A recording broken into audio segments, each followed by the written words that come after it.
એવા જ ભવનાથ તળેટીની બાજુમાં વંથળી ગામ, વંથળની માલકુર દેવાયત પંડિત અને દેવલદેવ સીધ્યા. સદગુરુ શોભાજી ની કૃપા થઈ ગઈ, કારણ કે નથી મફતમાં મળતા, એના મૂળ ચૂકવવા પડતા. સંતને સંતપણા નથી મફતમાં મળતા, મફતમાં નથી મળતા. આની માટે એના મૂળ ચૂકવવા પડે છે. ઇન્દ્ર રાજાની અપસરા જે શ્રાપિત હતી, એ દેવાયત પંડિતને તારવા માટે થઈને દેવલતે થઈને આવ્યા. અને એ દેવાયત પંડિતને કહે છે, સાંભળજો પંડિત, કોઈ દિવસ તમે શંકા ન કરતા, અને શંકા કરશો ને તેથી હું આ સ્થાન છોડીને હાલી જઈશ. પણ આ તો સંગત કહેવાય, સંગત શું ન કરે. દેવાયત પંડિતને 750 શિષ્ય હતા, જેમાં હાલો, હુરો, ઢાંગો, વનવીર આવા જેના સેવકો. અને દેવાયત પંડિતને કહે છે કે બાપુ, આપણે ભજનમાં જાવી, કથામાં જાવી, સત્સંગમાં જાવી, ત્યારે તમારા ઘરે આશ્રમમાં કોઈ અજાણી વ્યક્તિ આવે છે. શું વાત કરો છો? કે હા. દેવાયત પંડિત નક્કી કરવા માટે રોકાણા, પણ જેને નક્કી થયું છે કે પરમાત્માનો બધામાં વાસ છે, પણ ઓળખી ન હોય કે દેવાયત પંડિત. અને હાકળ ભોગળ તોડી અને દેવલદેવને કહે છે, દેવલદેવ કે સ્વામી, તમે તો કથામાં જવાના હતા, ભજનમાં જવાના હતા, તો વહેલા કેમ આવતા રહ્યા? કે મને એ કહો કે આ કોણ પરપુરુષ, અજાણ્યો પુરુષ આવે છે? કે આ તો સ્વામી કોઈ આવતું નથી. અરે મેં અવાજ સાંભળ્યો, વાતો કરતા સાંભળ્યા, અને છતાં તમે કહો છો કે આ કોઈ આવતું નથી. કે તો સ્વામી જોઈ લો હોય તો કોઈ. અને તેથી દેવલદેવ કહે છે કે સ્વામી, સમય પાકી ગયો, હવે તમારે મારે છેટા પડશે, કારણ કે તમને કીધું તું શંકા ન કરતા. પછી તો દેવાયત પંડિત પોપ મૂકીને રોવે. દેવલદેવ કહે છે કે નરોહરગઢની માલકીર આપણે ભેગા થાઈશું, પણ નરોહરગઢની જાણ તો કોને હોય? જેનો માલવી હોય. દેવાયત પંડિત 750 શિષ્યો લઈને દેશ પરદેશ ફરે, પણ એમ નરોહરગઢ થોડો ચડે. પછી તો પોકાર કરીને કહે છે, શું કહે છે? એ જી શંકા રે પડીને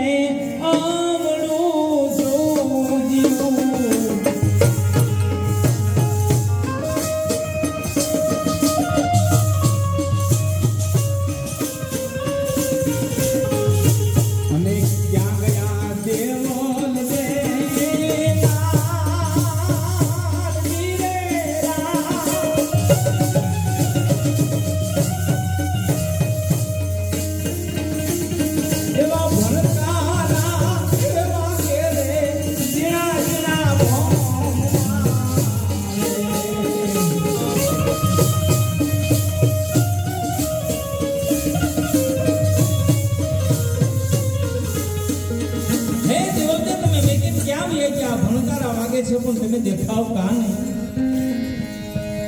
અને એક જ ગુરુના શિષ્ય એવા શોભાજી અને દેવ તણખી લુહાર બેનો જ્યારે ભેટો થયો ને, ત્યારે દેવ તણખી લુહાર અને માણેકબાઈ બે કીધું કે હે દેવાયત, અભિમાન શેનું કરો છો? આ પંડિતાઈનું અભિમાન ન હોય, જ્ઞાન ગમે એટલું આવડતું હોય, પણ એનું અભિમાન ન હોય બાપા. આ તો પરમાત્માના ઘરની વાત છે. પીપળની માલકો સવારામ બાપા થઈ ગયા. કે શું કે છે? હંસ હતા ઈ હાલા ગયા ભાઈ, એ બાપા જેને મરીને આપી દીધા છે માન. અબાધી જીવડાય અનેક છે,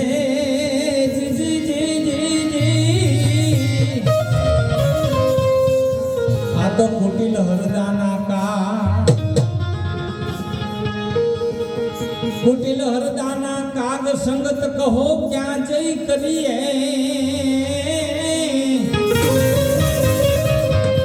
એ વર્તીને વેરાગણ કરીને બાપા મૃત લોકમાં ફરીએ. ઈ સવારામ બાપાએ કીધું છે કે ગમે એટલું જ્ઞાન આવડતું હોય પણ અભિમાન ન કરવું, કારણ કે આ ભારતભરની માલિકો શેરમાંથી હવા શેર મેગેલા છે. એટલે સવારામ બાપા લખે શું કે છે, શબ્દના પારખું કોક ભેટી જાશે,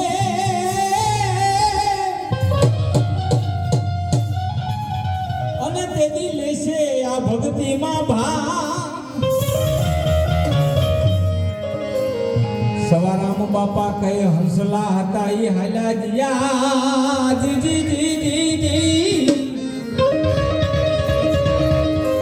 અરે જેને મરી નથી દાસે માં, કારણ કે આ તો એકનું આખ્યાન જતી સતીનું કેવી તો રાયતું રાયતું વહી જાય એવો વાણી પાણીનો પાર નથી. પણ જે નિમિત્તે આપણે મળ્યા છીએ એનો આનંદ કરી લઈ.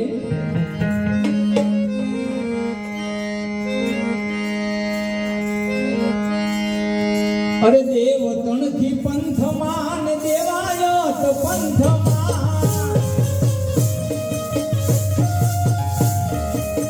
દેવ તણથી પંથમાં ને દેવાયત પંથમાં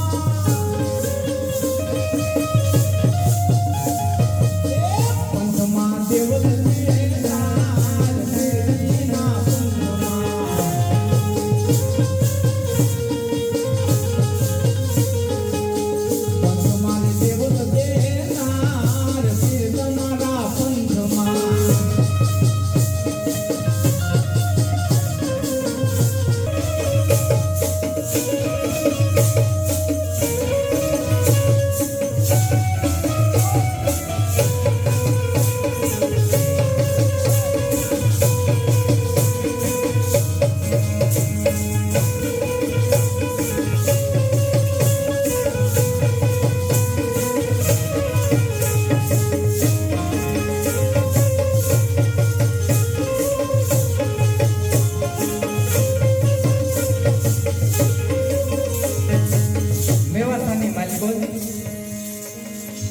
માલદે અને રૂપાલે સીધી ગયા ગુરુ મેઘધારમાની દયાથી. કારણ કે ગામધણી એવા માલદેજી પણ એમને કસોટી પડી, કારણ કે જે તર્યા છે ને સતીથી તર્યા છે. એટલે આપણે ભારતભરની માલિકો નારીને નારાયણી કહેવામાં આવી છે. નારી તો નારાયણી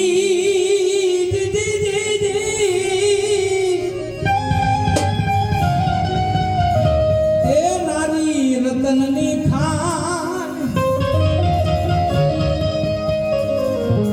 નારી થકીને નરની પૂજા જી જી જી જી જી. આ ધ્રુવ પ્રહલાદની સમા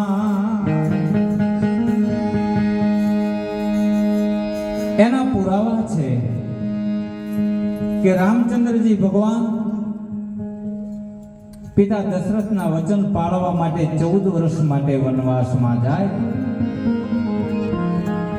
વનવાસમાં જાય અને માતા જાનકીએ કદાચ એમ કીધું હોત કે સ્વામીનાથ, તમારા પિતાજીએ વચન તમે આપ્યું હતું, વનવાસ તમને આપ્યો છે, હું મારા પિતાના ઘરે મિથિલા નગરીમાં વહી જઈશ તો રામ શું કરે?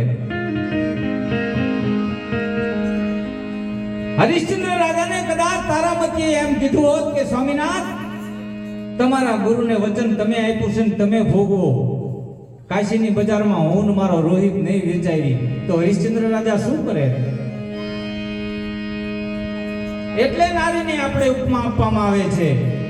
તો એવા જ મેવાસાના ધણી માલદેજી સિદ્ધ થઈ ગયા. આ મેઘ ધારવો પંથમાં ને